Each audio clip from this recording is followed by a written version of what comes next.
오늘 또 특별히 승동군을 제가 여기서 또 보내요. 찬양 참 은혜롭게 들었고, 우리 승동군은 제가 독일 가면 꼭 만나고 그랬는데 이렇게 오랜만에 또 보게 되네요. 오늘 또 찬양 주님 손 놓고는 하루도 설 수 없는 광야, 바로 이런 광야 같은 세상에서 언제나 주님만 꼭 붙들고 살아가는 그런 여러분들이 꼭 되시기를 바랍니다. 저는 은퇴하면은 꼭 가지고 있었던 계획이 있었는데, 산티아고 순례길을 걸어야 되겠다. 은퇴하고 나면 한 800km 되는데 보통 2달 이렇게들 걷거든요. 그래서 저도 그 산티아고 순례길을 걸어봐야겠다.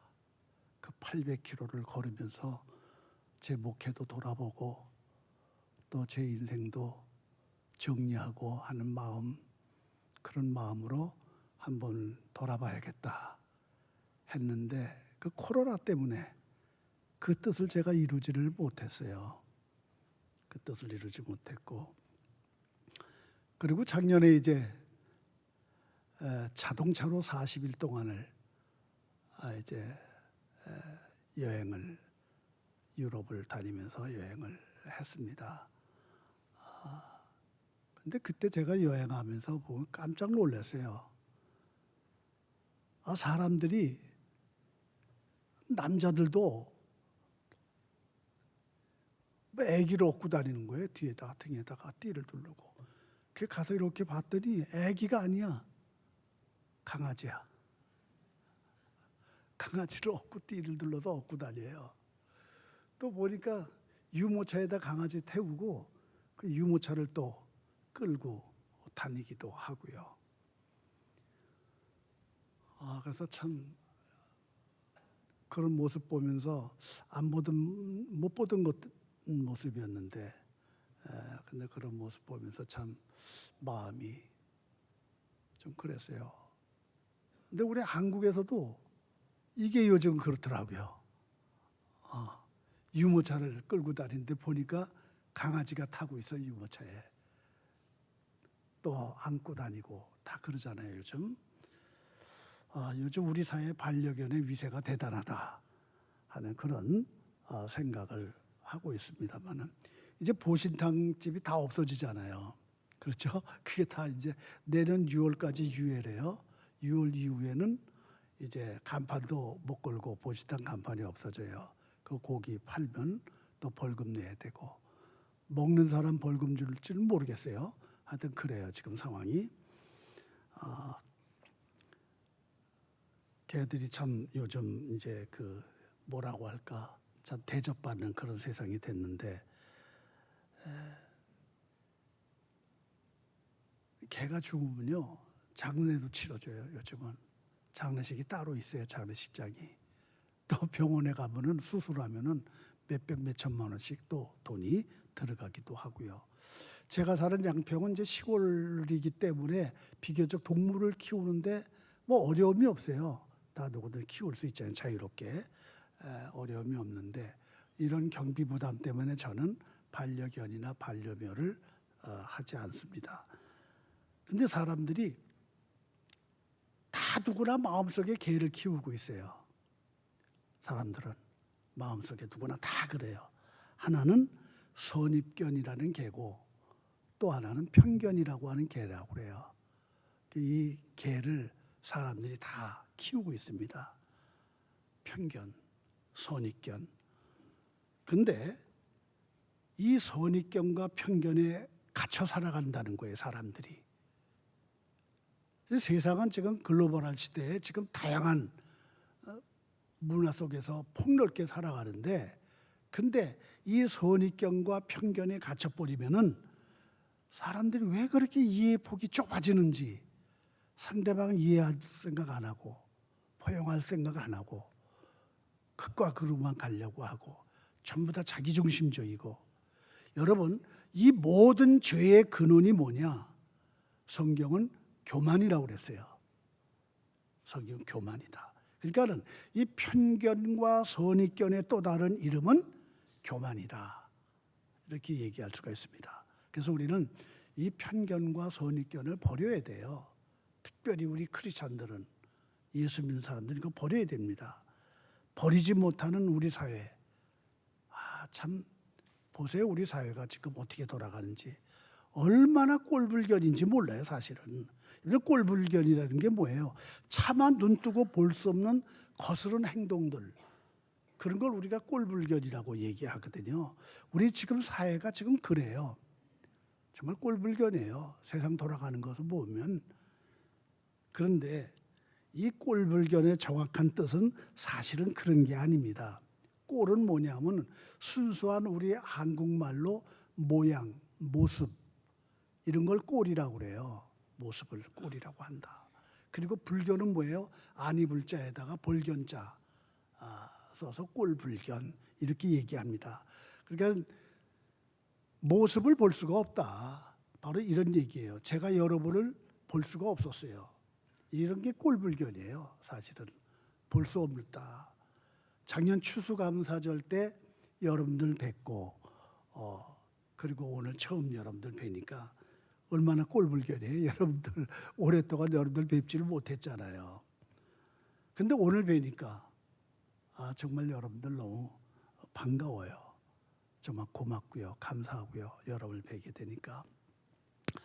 여러분들을 영영이 뵐 수 없는 그 꼴불견이 될 뻔했어요. 제가 여러분들을 보지 못하는.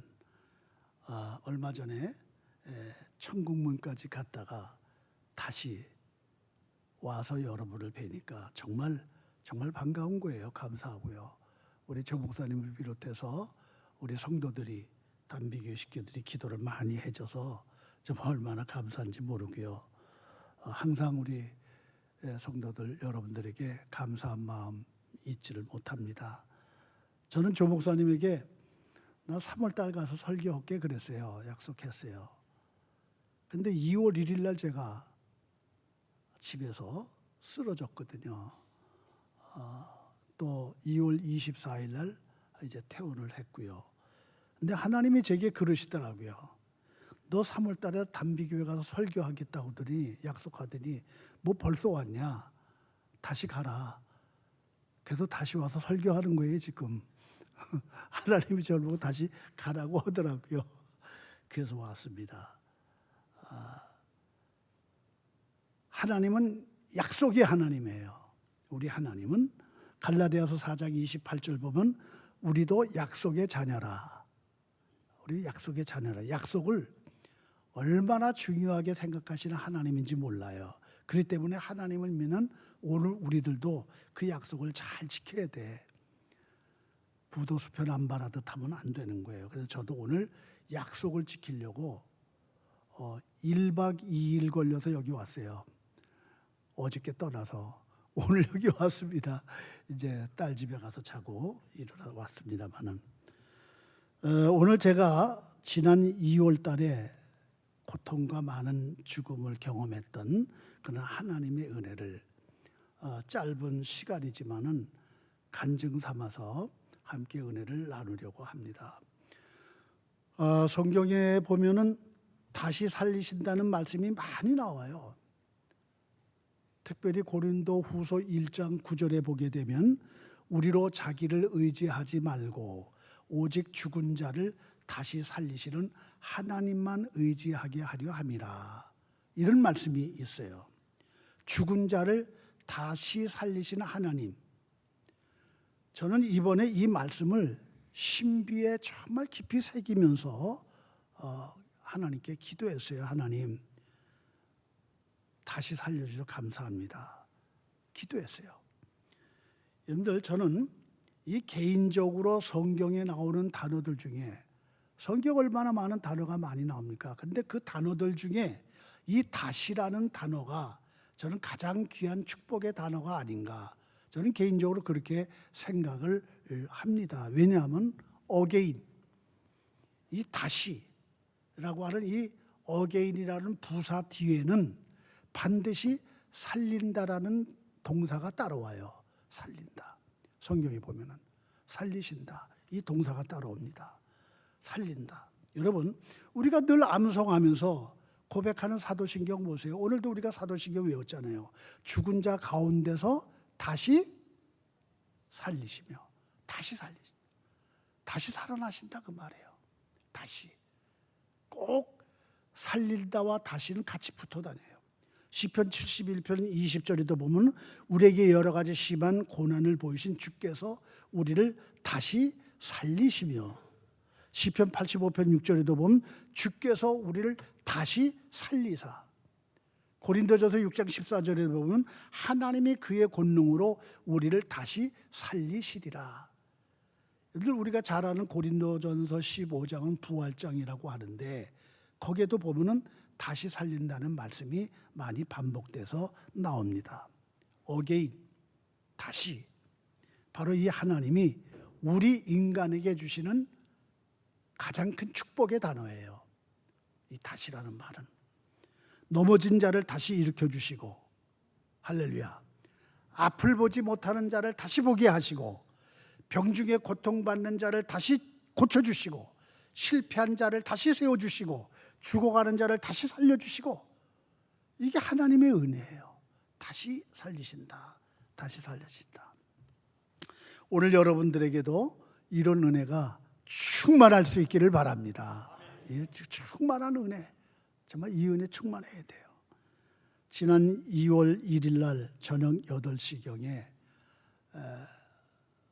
목사님들 두 가정이 저희 집에 방문해서 같이 집사람이 저녁 준비를 잘해서 같이 식사들 하고 밤에 그러고 있다가 제가 거기서 쓰러졌어요. 처음에는 가슴이 답답하고 하길래 체했나 보다 생각을 제가 했습니다. 근데 자꾸 가슴이 아파오는 거예요. 식은 땀을 막 비워도 쏟고 막 그랬어요. 얼굴이 창백해지고 몸이 차가워지고, 그래서 집사람이 저를 태우고 이제 그 양평 시내 조그만 응급실 있는 병원이 있는데 그 병원으로 가는데 아무래도 심장에 막 너무 부담을 많이 느끼니까 제가 가면서 뒤에 쓰러져 누워있는 채, 나 심장병이 와서 빨리 갑시다. 나 심장병 와서 빨리 가. 왜냐하면 심장병은 시간을 다투잖아요. 빨리 가라고, 빨리 가라고. 근데 차가 안 가요. 왜 안 가냐니까 신호등이 빨간불이래. 우리 집사람이 하는 말이. 그걸 몇 번을 경험을 했어요. 비상등 켜고 빨리 가야지. 그 밤에 그 시골길에 무슨 차가 다녀요. 근데 빨간불 들어왔다고 안 가요. 양평에서 우리 집사람 모범생이라고 소문났어요. 준법 정신이 강한 사람이라고. 그냥 가야죠. 손살같이 가야죠. 근데 파란불 들어오기를 기다리는 거예요. 그 야단칠 수도 없고. 어쨌든 그러고 그 병원에 도착을 했는데 그 병원에서는 저를 치료하거나 뭐 어떻게 처치할 방법이 없어요. 그 여기저기 병원을 타진하는 거예요. 대학병원에, 큰 병원들. 근데 그 밤중에 아무도 저를 오라는 데가 없어요. 요즘 또 의료 대란이잖아요. 아무도 오라는 데가 없어요. 그런데 경기도 광주에 심장센터가 있는 병원이 있는데 참 좋은 병원이라고, 이름도 잘 줬어요. 참 좋은 병원. 거기서 오라는 거예요. 그게 좋은 병원이야. 그 앰뷸런스 타고 거기를 한 40분 달려서 또 앵앵거리고 이제 거길 갔는데요. 뭐 다른 거 뭐 검사하고 뭐하고 시간도 없어요. 바로 그냥 심장이니까 이제 시술을 해가지고 이제 위기를 면했습니다. 하나를 뚫었어요. 근데 그 시술한 의사 선생님이 하는 말이, 다행히 큰 혈관을 뚫었는데 다른 혈관 2개가 또 있다는 거예요. 근데 그건 자기네들이 못한대요. 가슴을 여는 그런 수술을 해야 되는데 자기네 병원에는 흉부외과가 없고 그런 선생님들도 없고, 그래서 더 이상 못하고 큰 대학병원을 찾아서 가야 된다고 하는 거예요. 얼마나 난감해요. 이왕 간 김에 맞아 다 정리하고 나와야 되는데 그걸 못한다니까. 그래서 거기서 중환자실에서 이제 치료하고 있다가 4일 만에 극적으로 또 신촌 세브란스 병원이 연결이 돼서 거기서 가서 검사를 또 다시 다 하고 했는데 그 혈관 2개가 오랫동안 막혀 있었대요. 그래서 아주 딱딱하게 돌처럼 굳어 있다는 거예요. 그건 시술로 뚫기가 어렵대요. 가슴을 여는 수술을 할 수 있다는 거예요. 그래야만 된다는 거예요. 주치의가 자신이 없어 하는 거예요. 수술을 해야 된다고.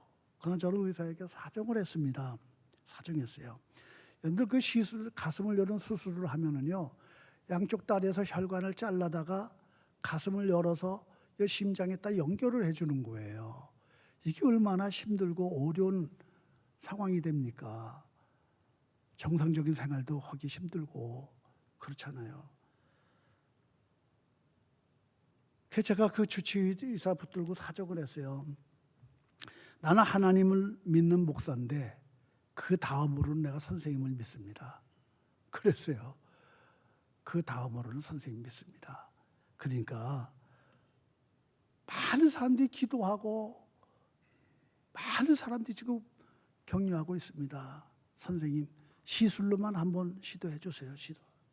시술로 꼭 간청합니다.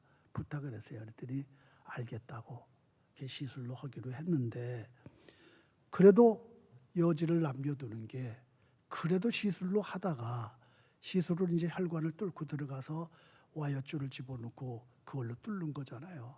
그 안 되면은 개복을 해서 수술을 해야 됩니다. 하여튼 해달라고. 근데 지금은 못한대요. 광주 병원에서 시술한 흔적이 상처가 아직 아물지를 않아서 혈관이 아물지를 않아 못하니까 보통 2, 3주 걸려야 된대요. 그게 아물려면은 그게 못한다고. 그 2, 3주 있다가 제가 또 그냥 하나님 앞에 가면 어떻게 해요 또 기다리다가. 근데 걱정하지 말라는 거예요. 그거는 이게 오랫동안 막혀있던 거라 2, 3주는 괜찮다는 거예요. 그러니까 안심하라고.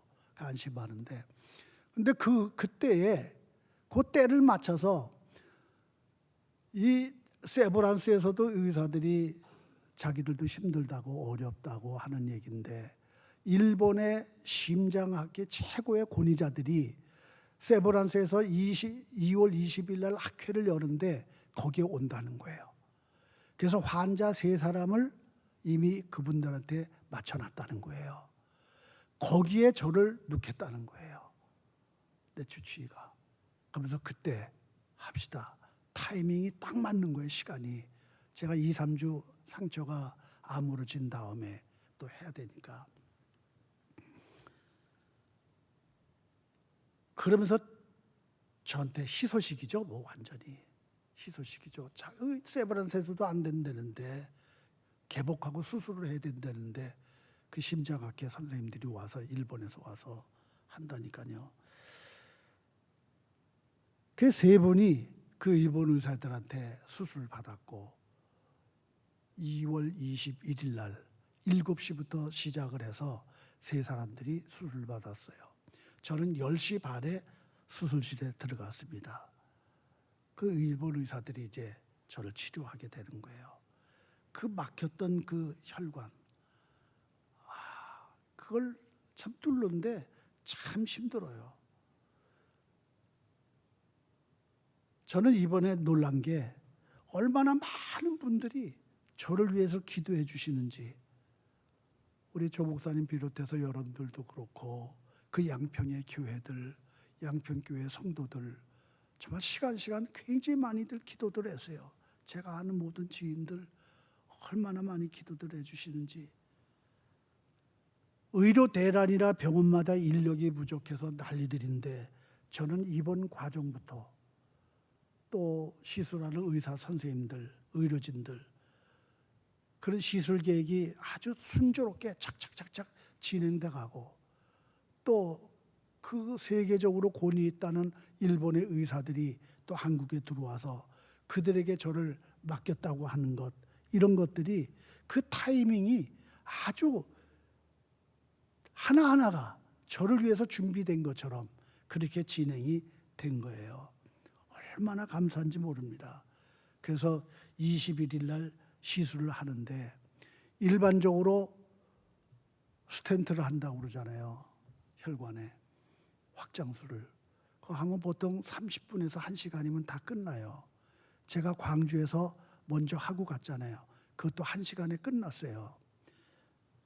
근데 저는 3시간이면 될 거래요. 근데 3시간이 아니에요. 7시간 이상 걸리는 거예요. 이 7시간 넘는 시간 동안 저는 마취도 안 되고 안 한 상태에서 수면도 안 된 상태에서 맨정신으로 그걸 보면서 치료하는 거예요. 정말 힘들었어요. 탈진하고 실신하고 고통을 반복했어요. 그래서 제가 뭐 혈압이 안 뛴다, 맥박이 끊어졌다 이런 소리도 희미하게 들려요. 그럼 의사들이 또 와서 주사를 놓고 얼굴을 때리고 이러면서 눈 뜨라고 그러고 이런 걸 여러 차례 이제 반복을 하고 그러면서 큰 대형 한 8, 90인치가 될 것 같아요. 큰 대형 모니터가 2개가 있는데 그 모니터에 제 심장이 뛰는 거예요. 제가 그걸 다 누워서 그걸 보고 있어요. 멀쩡하니까 정신은 다 보는데 이 와이어 줄이 들어가서 맥힌 자리를 때립니다. 요즘 의술이 굉장해요. 의료기기도 난 놀랐어요. 마우스 가지고 합니다. 다 마우스 가지고 컴퓨터 마우스 가지고 그걸 다 움직이는 거예요. 그걸 제가 다 보는데 때리는데 아파요. 그게 안 깨지잖아요. 돌같이 굳었는데 그럼 다시 빼가지고 옆으로 돌려서 쭉 찔러요. 옆으로 또 때려요. 막 그래도 안 되잖아요. 그럼 또 쭉 빼가지고 위로 올라가서 위에서 또 밑으로 또 때려요. 또 아주 심장 전체를 막 헤집고 다니는 거예요. 막 그러기 위해서는 약물이 투여돼야 돼요. 약이 들어가야죠. 그래야 심장 뛰는 거, 혈관 움직이는 것, 뭐 어디 막힌 부분들 뭐 이런 것들이 발견이 되잖아요. 약을 투여해야 그게 투명하게 다 나타납니다.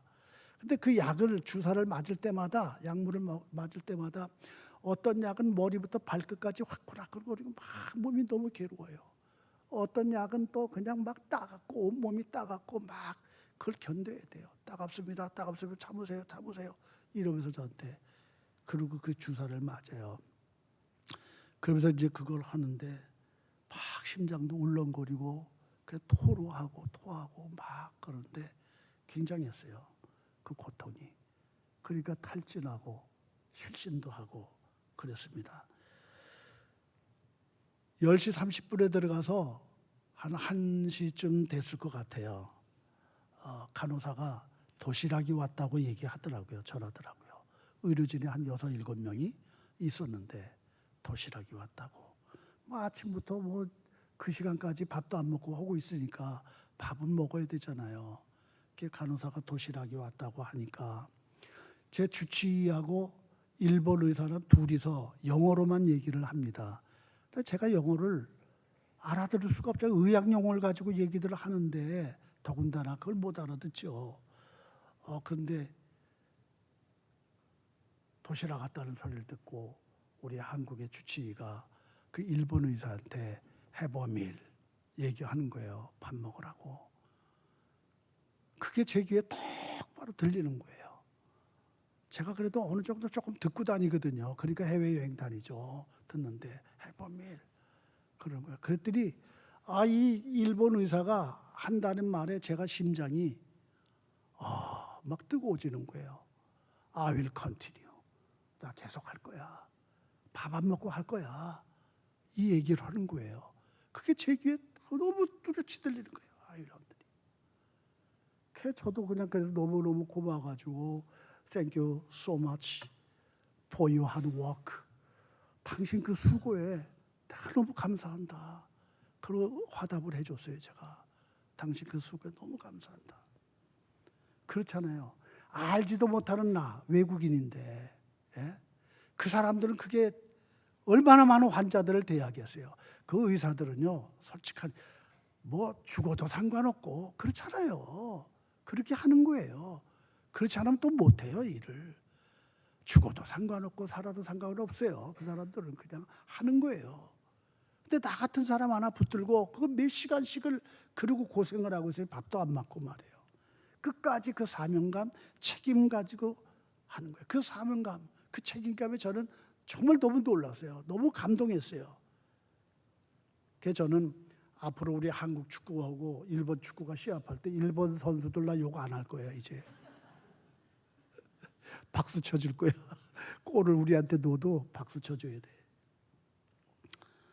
그러다가 7시간쯤 지나서 일본 의사가 베리 나이스, 베리 나이스 막 소리를 지르더라고요. 너무 좋아가지고 이 사람이 그 소리를 듣고 이제 됐구나. 이제 됐구나. 뭐 다 퇴근들 했어요. 수술 다른 옆방들 다 조용하고 막 그리고 다 우리 내 방만 있는 거예요. 지금 의사들이 의료진이 한 6, 7명 내 방에만 있는데 베리 나이스, 베리 나이스 소리 질러요.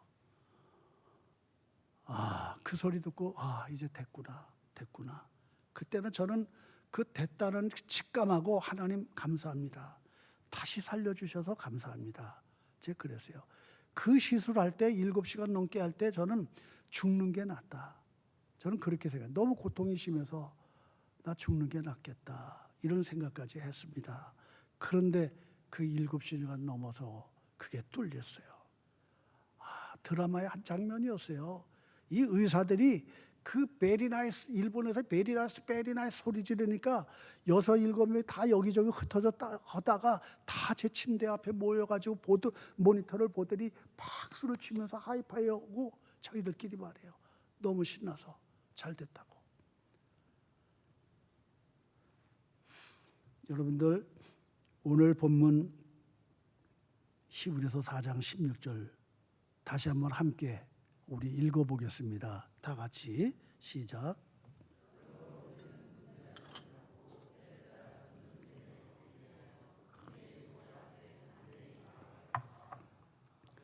함께 한번 따라하세요.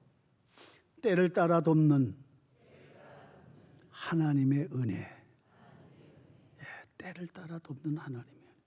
여러분, 때를 따라 돕는 하나님의 은혜를 꼭 경험하시길 바랍니다. 여기서 때라는 말은 내가 힘들 때, 내가 어려울 때, 내가 주저앉고 싶을 때, 내가 실패했을 때, 내 앞이 깜깜할 때, 보이지 않을 때, 내가 죽어갈 때, 바로 그때를 얘기하는 거예요. 그러한 때에 은혜의 보좌 앞에 하나님 앞에 담대히 나아가라. 하나님만 의지하고 붙들라는 얘기예요. 그러면 때를 따라 돕는 하나님의 은혜가 우리와 함께 한다는 거예요. 그 하나님의 은혜가. 저는 이번에 이 은혜를 정말 크게 깨달았어요. 응급 상황인데, 시간을 다투는 질병인데, 대학병원들 여기저기서 오지 말라 하는데, 경기도 광주에 그 조그만 병원에서 저를 오라 했고, 나중에 세브란스 병원에서 저를 받아줘 입원했고, 이렇게 시술을 하고, 저 같은 환자는 세브란스에 처음이래요. 이렇게 오래 걸릴 환자는 처음이라는 거예요.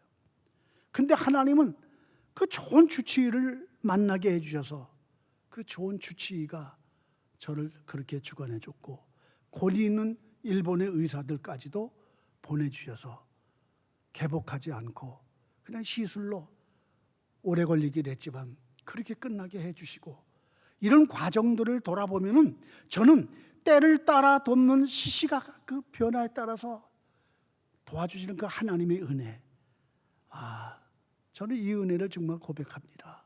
때를 따라 돕는 하나님의 은혜. 오래전 일입니다. 아시는 분들은 아실 거예요. 제가 17년 전에 이번과 똑같은 일을 경험했거든요.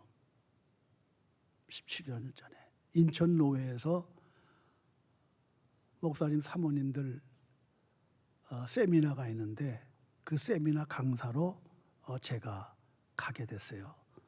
그래서 설악산 오색 그린야드 호텔에 머물게 되었는데, 근데 아침에 일어나니까 눈이 무릎까지 빠지도록 쌓여 있어요. 밤새 눈이 내려가지고 설악산이니까 얼마나 많이 왔겠어요.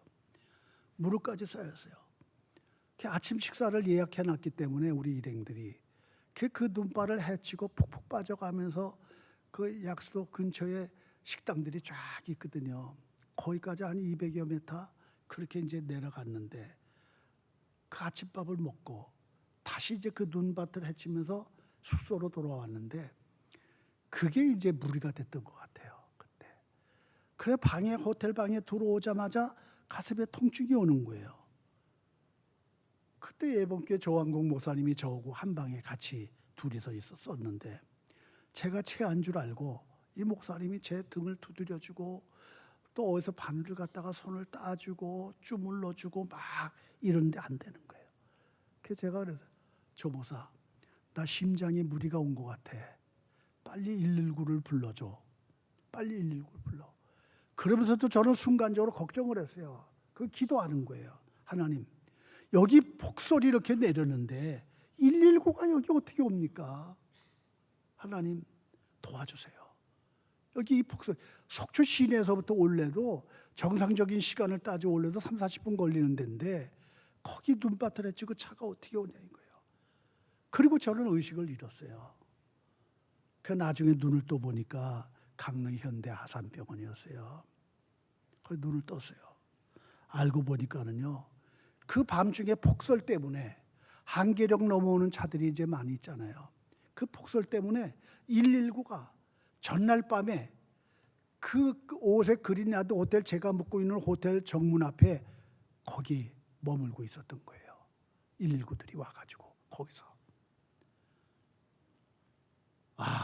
그걸 제가 나중에 그때 가서 믿음의 눈으로 보니까 하나님이 이렇게 때를 따라 돕는 은혜로 함께 하시는구나. 정말 나를 다시 살려주시려고 119를 내 곁에 붙여놔두셨구나. 그걸 타고 온 거예요. 제가 아산병원으로 그걸 타고 온 거예요. 기적입니다. 때를 따라 돕는 하나님의 은혜예요. 아니 제가 살아서 왔다는데 아멘도 없어. 여러분, 지금 내게 처한 상황이 불가능하고 또 나를 도와줄 이가 없고 내 힘과 내 능으로도 할 수 없을 때도 주님은 언제나 나와 함께 하시는 줄 믿으시길 바랍니다. 언제나 그 때를 따라 돕는 은혜로 예비하시는 거예요. 하나님은 준비하셔요. 내가 너를 붙들어 주리라, 내가 너를 떠나지 않으리라 말씀하시잖아요. 우리로 자기를 의지하지 말고 오직 주를 다시 살리실 하나님을 의지하게 합니다. 여기서 보세요. 우리로 자기를 의지하지 말고, 그게 뭐예요? 다시 말하면 인간적인 수단을 부리지 말아라. 인간적인 수단 버려라. 그 얘기예요. 오직 죽은 자를 다시 살리시는, 이건 뭐예요? 오직 죽은 자를 다시, 절대적이에요. 오직 절대적이에요. 오직 그 하나님, 다시 살리시는 그 하나님만 의지해라. 인간적인 의지하지 말고. 우리가 다시 사는 길은 이것밖에 없어요. 사실은 이것밖에 없어요. 고린도후서 1장 10절을 보게 되면 이런 말씀이 있어요. 한번 고린도후서 1장 10절을 찾아보세요. 거기 보면 그가 이같이 큰 사망에서 우리를 건지셨고 또 건지실 것이며 이후에도 건지시기를 그에게 바라노라. 자, 저기 자막이 떴네요. 우리를 뭐 했다고요? 건지셨고. 이건 뭐예요? 과거예요. 과거. 과거에도 우리를 그렇게 건지셨어요. 때를 따라 돕는 은혜로. 과거예요. 또 건지실 것이며, 그건 현재예요. 지금도 하나님은 때를 따라 돕는 은혜로 우리와 함께 하신다, 그 말씀이에요. 또 이후에도 건지시기를. 이건 뭐예요? 미래예요. 미래 사건. 우리 하나님은 이렇게 과거와 현재와 미래를 통틀어서 때를 따라 돕는 은혜로 함께 하시는 하나님이심을 믿으시기를 바랍니다. 이 은혜를 꼭 누리고 살아가는 여러분들이 꼭 되시기를 바라요. 때를 따라 그렇게 도우시는 하나님. 여러분, 에스더서를 보게 되면 바사제국에 사는 유대인들이 어느 날 멸절당할 위기에 처해 있습니다. 하만이라고 하는 자가 음모를 꾸며가지고 모르드게를 비롯해서 유대인들을 다 전멸시키려고 계획을 세웠어요. 이 모르드게가 할 수 있는 일이 없어요. 큰 위기에 처했습니다. 그래서 모르드게는 그 당시 아수에로 왕의 왕비로 있는 에스더, 그 에스더에게 편지를 써서 보냈어요. 너는 죽어가는 이 민족을 살려야 한다. 우리 민족이 지금 죽어간다. 이제 네가 살려야 된다, 이 민족을 하면서 에스더서 4장 14절에서 이렇게 말을 합니다. 네가 왕위의 자리를 얻은 것이 이 때를 위함이 아닌지 누가 알겠느냐. 네가 왕비가 됐어. 이 바사 왕국의 왕비가 됐어. 네가 왕비가 된 것은 지금 우리가 위기를 당했는데 이 때를 위해서 네가 왕비가 된 거야. 하나님이 그렇게 때를 만드신 거야. 그 얘기를 한 거예요. 그 얘기를 했어요. 여러분들 그 바사 제국에 가서 잡혀가 사는 그 에스더가 왕비가 될 줄 누가 알겠느냐 그 말이에요. 거기에 유대인들이 다 멸절되려 누가 생각했겠느냐 그 말이에요. 그런데 하나님은 그 유대 민족에게 위기가 올 거라고 생각을 하셨고, 그래서 때를 따라 돕는 하나님은 그 때를 위해 미리 에스더를 준비해 두셨던 거예요. 왕비로 세우셨어요. 때를 따라 돕는 이 은혜가 바로 여러분들에게도 항상 이런 은혜가 충만하시기를 바랍니다. 질병으로 고통받는 분들, 때를 따라 돕는 하나님의 은혜가 반드시 있을 줄로 믿습니다. 실패하고 낙심한 분들이 있다면 때를 따라 돕는 하나님의 은혜로 다시 일어설 줄로 믿습니다. 항상 준비해 두시는 하나님이에요. 내 눈은 안 보여도 하나님이 이미 예비하셨어요. 첫사랑 첫 믿음을 잃어버린 분들 있다면 때를 따라 돕는 하나님의 은혜로 다시 회복하게 될 줄로 믿습니다. 그러니까 그 하나님만 의지하라. 오직 다시 살리시는 하나님만 의지하라. 이게요. 예레미야서 5장 14절 보면 이른 비와 늦은 비를 때를 따라 주시며, 그렇잖아요. 이게 우리 하나님이에요. 이른 비와 늦은 비를 때를 따라 주신다. 때를 따라 다 돕는 은혜로 함께 하시는 분이다. 바로 우리 하나님은 내게 가장 적절한 때, 내게 가장 필요한 때, 그때 때를 따라 돕는 은혜로 함께 하시는 하나님, 이 하나님의 은혜로 여러분들 언제나 감사와 찬양과 또 기도의 삶을 끊이지 마시고 바로 때를 따라 돕는 하나님의 은혜를 간증하면서 오래오래 살아가는 여러분들이 꼭 되시기를 바랍니다. 하나님 아버지 감사합니다. 감사합니다. 언제나 부족하고 연약한 저희들 때를 따라 돕는 은혜로 함께 하시고 언제나 하나님께 영광 돌리게 하심을 정말 감사를 드립니다. 아버지 하나님, 우리 사랑하는 모든 담비교회 성도들 하나님께서 꼭 기억하여 주셔서 다시 살리시는 하나님의 은혜, 때를 따라 돕는 이 하나님의 은혜가 넘쳐나도록 주님 붙들어 주시고 인도해 주시옵소서. 예수님의 이름으로 기도하옵나이다. 아멘.